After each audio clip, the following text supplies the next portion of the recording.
So, for our first question, how did you come to know yourself as identifying along the aromantic spectrum? Well, I kind of came to know myself as aromantic after coming out as asexual.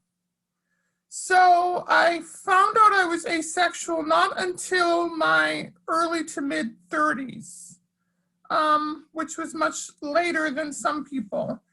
And the reason is because I just didn't have a lot of information about being ace or aro. And over time, um, in the past decade or so, the amount of information has really grown. And so I knew that I was asexual, that I didn't experience sexual attraction to other people, and that I didn't want to have sex or have a desire for sex. And from there, I think the asexual community did a lot to help to illuminate what it means to be aromantic.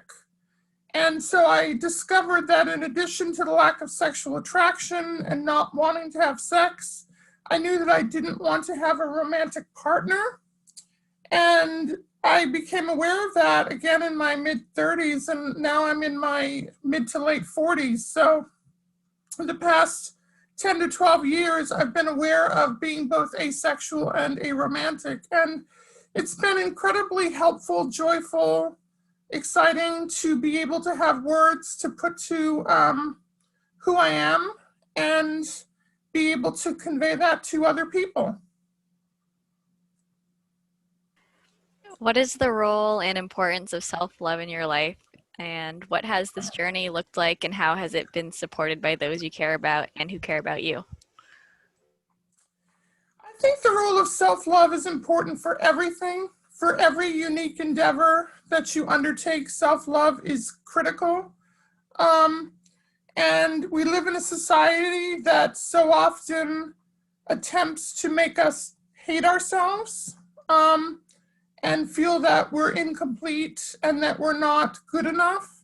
And so I think that as an aromantic person, I've had to put a lot of work into getting beyond the idea that it's quote unquote normal for people to have romantic partners, right? And so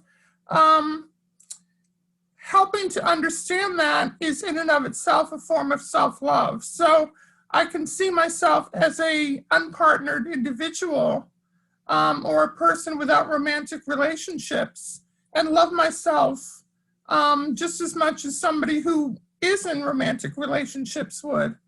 And that's come with practice, and it's more of a process than a destination because we're kind of bombarded with romantic love. So when you're outside of that tradition, you have to find ways to love yourself and feel like you're okay, even though society is telling you that you're not. Please describe the importance of human intimacy and vulnerability in your life. I think that people define human intimacy differently, and that partly that could be based upon things like identifying as asexual or aromantic. But certainly, I love hugs. I'm not a huge hugger myself, but I love receiving hugs from people that are big huggers. And that's one way for intimacy. I do think that humans have often have a need for touch. Um, that's kind of part of the human condition for many of us. And so hugging fills that for me. I know for some ace people, possibly aro people too, is cuddle parties, cuddling with other people can be very sort of comforting for people. I do think that, obviously in our society, intimacy is thought of through romantic love.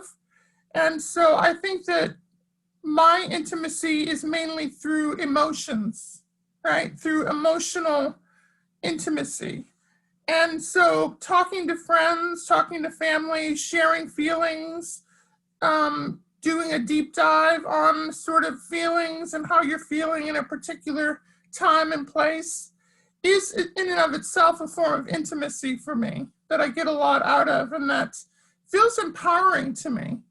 So I really appreciate the question because I think that being ace or arrow doesn't necessarily mean that you don't have the same needs for things like intimacy or vulnerability as well, because by making ourselves vulnerable, we open ourselves up to other people, to their care, their concern, their assistance. And that's always a win-win when we can be in relationships where we help others and we help ourselves in the process. What are the most wondrous and beautiful lessons or things you have learned about yourself from being someone who identifies along the aromantic spectrum? Let's see, I think the biggest thing is that I can go against so many different norms in society and be not only okay, but perfectly healthy and happy.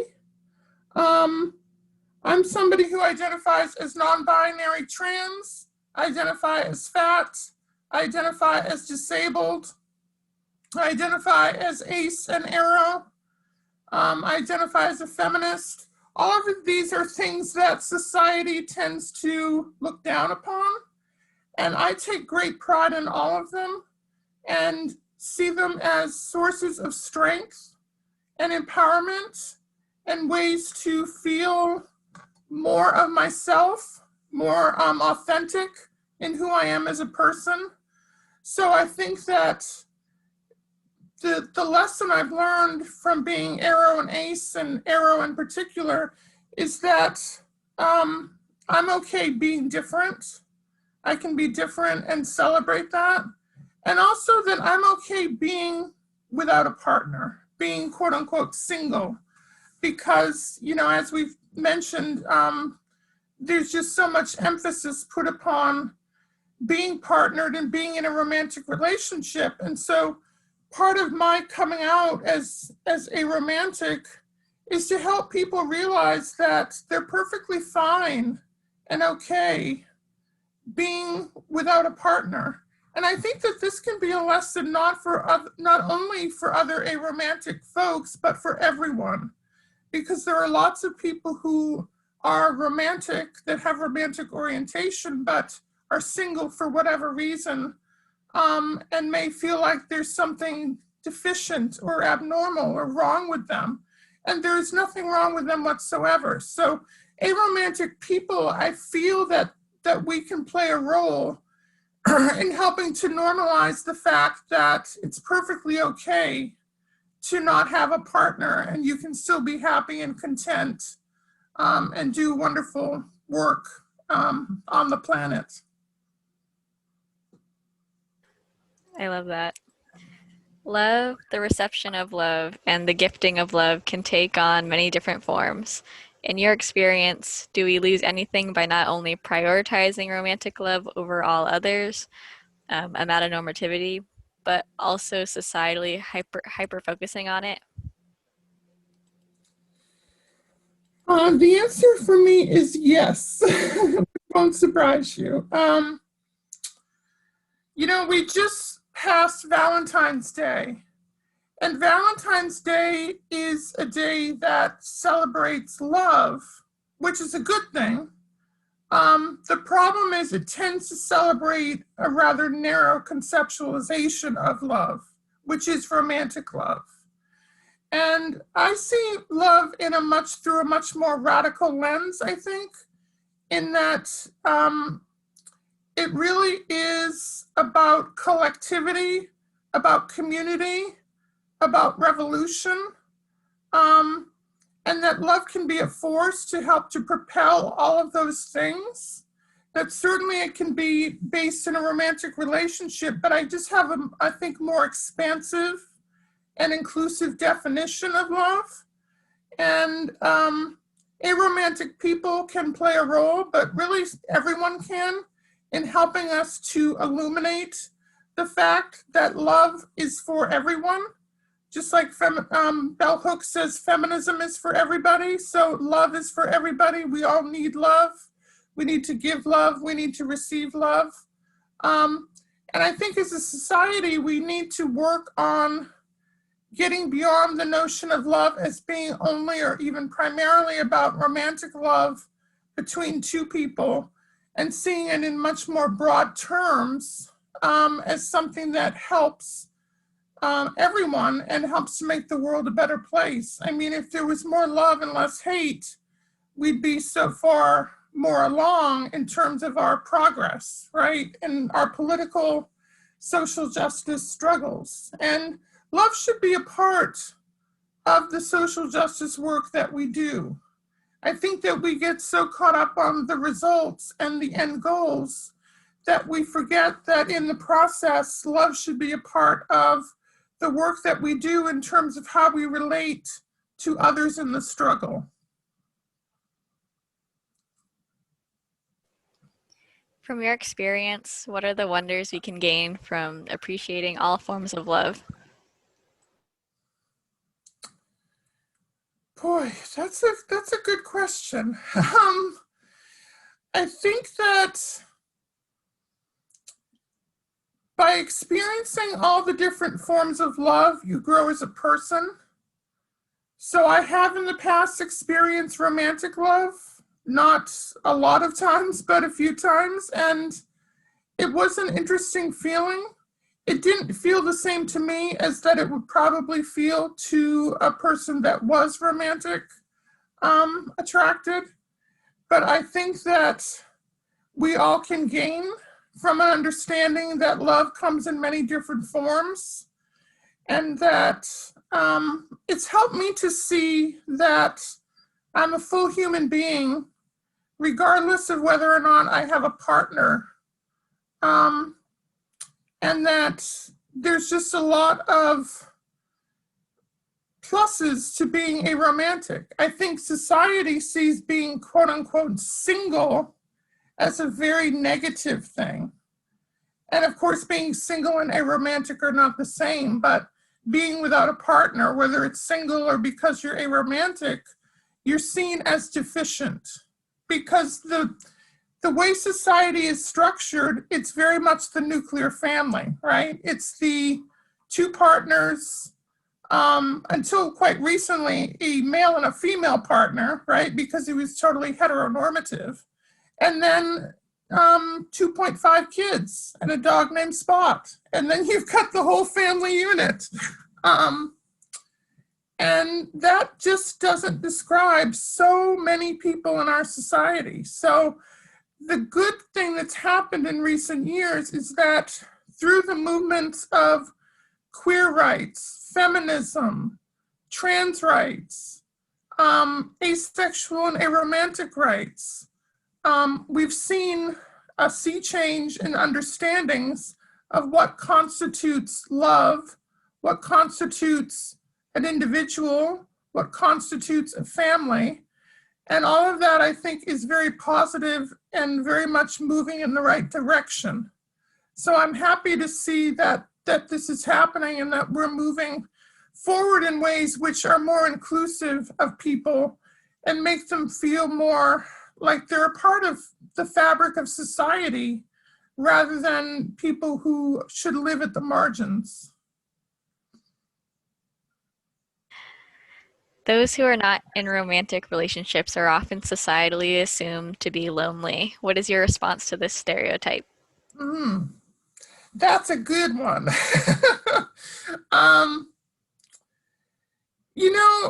Some aromantic people are lonely, some aren't. But I think the stereotype is that we're all lonely because we don't have a partner. I would say that even includes single, quote unquote, single people as being lonely. But really, a romantic relationship is only one relationship. People have many, many other different types of relationships. They have relationships with their blood family, their mothers, their fathers, their aunties, their uncles, their brothers, their sisters, their siblings, their nibblings, on and on and on, as well as their friends, many different types of friends, different levels of friends, their co-workers, people at their places of worship. And so for some reason in the society, we put romantic relationships on a pedestal, right? That they're better, more important, more enduring than any other. But in fact, we know that for those who are married, 50% of marriages end in divorce. So it just, I simply point that out to show that even romantic relationships could be temporary. They could be something that is not enduring and long lasting. Whereas friendships very much could be. I've got a friendship that I made in junior high school, and we're still friends to the present day. And that's an incredibly intimate relationship. So I would say that I do sometimes feel lonely, but it's not so much being aromantic that makes me feel lonely. It's a society which constantly harps upon the fact that because I'm not in a romantic relationship, I'm somehow deficient. And so what I have to do is restructure what it means to be socially engaged. And that means putting more emphasis on friends as family. And that's something that is a long-standing tradition in the queer community. Many queer people have been rejected and ejected by their families over time. And so they go off and they make friends, especially other LGBTQ plus friends, that then become their family, that constitute their family. So that's, I think, what we need to do. And especially for aromantic people, because we live in a societal structure that is so anti-aromantic and anti-asexual, we have to figure out ways to restructure what it means to feel loved, to feel a part of things, to not feel lonely, and so forth. How have the people in your life prioritized their relationship with you in light of romantic relationships they may also be in? I think that sometimes it can be challenging when you're aromantic because you do put a lot of emphasis on your friendships. And of course, a lot of friends are in romantic relationships. And so often people place their romantic relationships above their friendships. And that can be difficult, to be honest. It can be painful. And especially if they don't understand that the asexual or aromantic person may have particular intimacy needs that are different or greater when it comes to their friends because they don't have all the societal rewards of being in a romantic relationship. And so they very much could put more emphasis on their friendships and could feel that they're being needy when they're making their needs known to their friends and within their friendships and friendship circles. So I do think that people who are not aromantic need to understand that their asexual or aromantic friends may have more of a need for them than their other friends who are not aromantic, because we don't have that base of a romantic relationship, which is so much of a part of the society in which we live. And so we gain our intimacy and love through other means. So I think that that's something that I would want allies of aromantic people to know, is that we may need your friendship in ways that are stronger than other people, to combat loneliness, to combat alienation, to combat the discrimination that we face. You know, there's a term called singleism, And singleism refers to the discrimination that single people face in the society, and there are many different aspects to it. And I think that most people have never even heard of the term, much less know all of the ways that partnered people are privileged in this society over single people, including aromantic single people.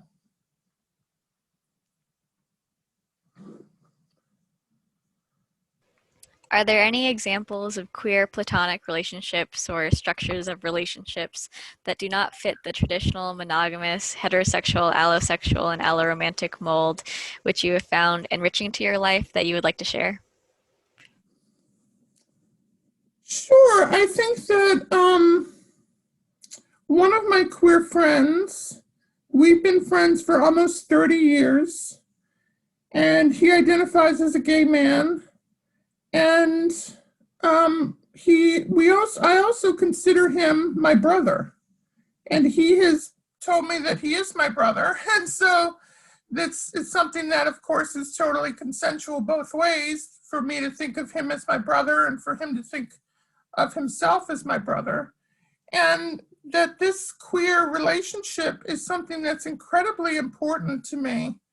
And we've done work together professionally, but we've also been friends, as I said, for 3 decades. And I'm so grateful that we've had this long-term relationship, whereby I feel like I could call him at any time with questions that I have, with issues that I'm going through, and he would be there for me. So he's a particularly special individual. And that just shows the way in which queer people of all different stripes can form incredibly intimate, important relationships with others, and that they serve the same function as biological families. In many cases, they can be much closer than people within biological families. When you're born into a biological family, you don't get to choose who your mother or father or brother or sister is. And you may or may not get along with them very easily. Whereas the friend that I'm talking about now, we chose each other, right? There was an active part of it that we both used our agency to enter into this very intimate friendship. And so I feel very empowered by that. And I think that it shows once again that aromantic people can have relationships that are just as intimate as people who are in romantic relationships, even if they're structured differently. That's so awesome. Could you please share a profound moment of allyship you experienced regarding your aromantic identity?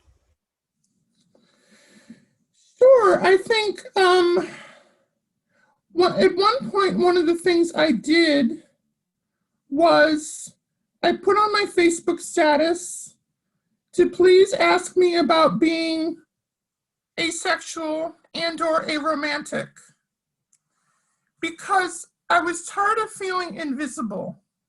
I feel that being ace and being aro are two identities that are swept under the rug by society. And I also feel like they're not identities that many people are interested in. We live in, of course, a sex and romance saturated society. And so most people are much more interested in sex and sexuality and romance. And they view ace and aro people as being antithetical to that. And so not particularly interesting and not particularly important issues. And so I put out the call on my status, my Facebook post, please engage in a discussion with me about being ace or aro. And so one person did. I wish more had, but at least one person did. And that felt really good. And that felt like them stepping up as an ally to have the conversation. And that's one thing I would urge people to do, is to not invisibilize people who are asexual and or aromantic, but to bring them to the light and to have informative, in some places tough, conversations about the topics and the issues, because I think that we can get a lot out of it by coming together as allosexual and asexual, as aromantic and alloromantic, to kind of cross those boundaries to better understand each other. Can you please speak from your experience to aromantic erasure in the LGBTQIAP plus community? Yeah, I think that this is a vitally important question, and one that, to be perfectly frank, makes me kind of upset, because I've been here for 30 years and I'm queer, and I've always identified as queer, just as I identify as trans and other identities. And so when I came out as asexual and aromantic, a decade ago, it never occurred to me that there would be people who felt that asexual people and aromantic people didn't belong under the queer umbrella. And so this exclusionary behavior was not new to me, because when I came out in the early 1990s as transgender, the gay and lesbian community at that time was not always welcoming to the trans community. So there was a lot of transphobia in the cisgender gay and lesbian community. And that was obviously very upsetting, very troubling, very frustrating. And the good news is that over the last 2 to 3 decades, there's been a real sea change in terms of trans inclusion within gay, lesbian, bisexual, pansexual, queer communities. But now what I'm seeing is history repeat itself. I'm seeing some queer folks who don't believe that asexual or aromantic people and people under the spectrum of all of those ace and aro identities belong in the queer community. And my response to that is, what's more queer than being a person who doesn't experience sexual attraction, doesn't want to have sex, doesn't like sex, or being somebody that doesn't want to enter into romantic relations? Because it's going up against the dominant standards in society, right? And that's what queerness is all about. It's resisting hegemonic scripts about sexuality and gender. And I think certainly being asexual, being aromantic, is resisting dominant scripts about gender and sexuality and romantic relationships as well. So when I see queer people making arguments that we don't belong, it's particularly upsetting. It displays a sort of cultural amnesia that we've gone through this before with bi inclusion and trans inclusion. And it shows that there's just a tremendous need for more education about asexuality and aromanticism, and also more compassion and kindness, right? That why wouldn't we want to welcome as many people as possible under the queer tent, the big queer tent of inclusivity? And that certainly includes asexual and aromantic people. So that's a great way too, where allosexual and alloromantic people can be allies in this struggle, is to speak up against acephobia and arophobia in the queer community and say, what you're doing is really damaging. And ace and aro people should have a place in the queer community if they want to be in that community. Did you have any role models or models of how you live your life when you were growing up? Like how you want to live your life when you were growing up? That's an interesting question because I didn't know of any people that identified as asexual or aromantic, but I did know of people who lived celibate lives, and largely those were nuns, monks, and priests. And I could see that they were living incredibly fulfilling lives and living their lives, in fact, in service to humanity and to other people, and that they didn't need sex or a romantic partner in order to do that. So while I want to stress that celibacy and asexuality are not the same thing, right? That's important to know.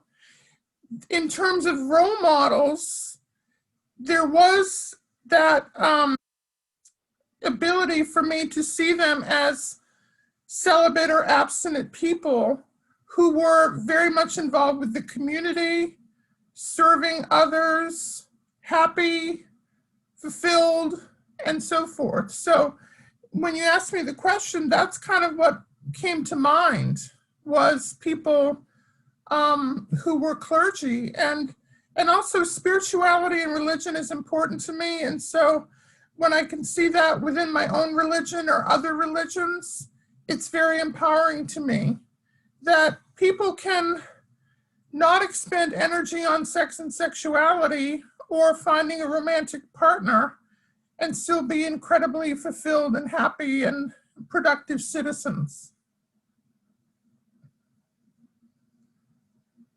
For our last question, if you could say one thank you to your friends, family, or community who have cared and loved for you, what would you thank them for? I have everything to thank my community for.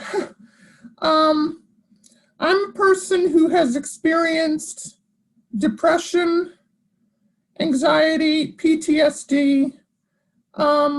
I've made one suicide attempt, and I've had a lot of suicidal ideation.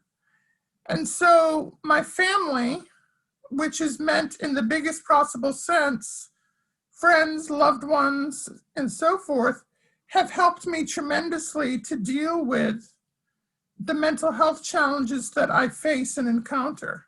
And so, in that sense, they've literally saved my life.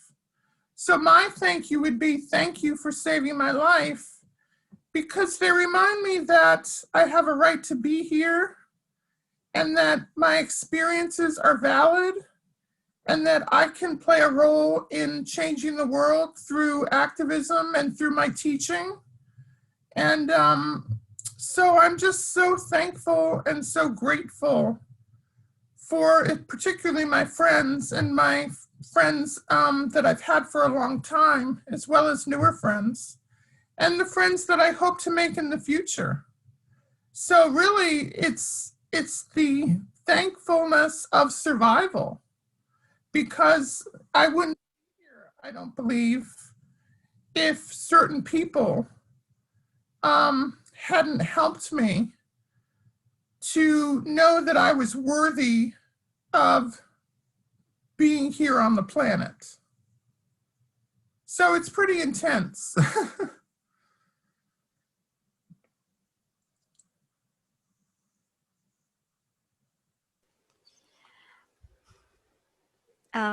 Is there anything else you want to say?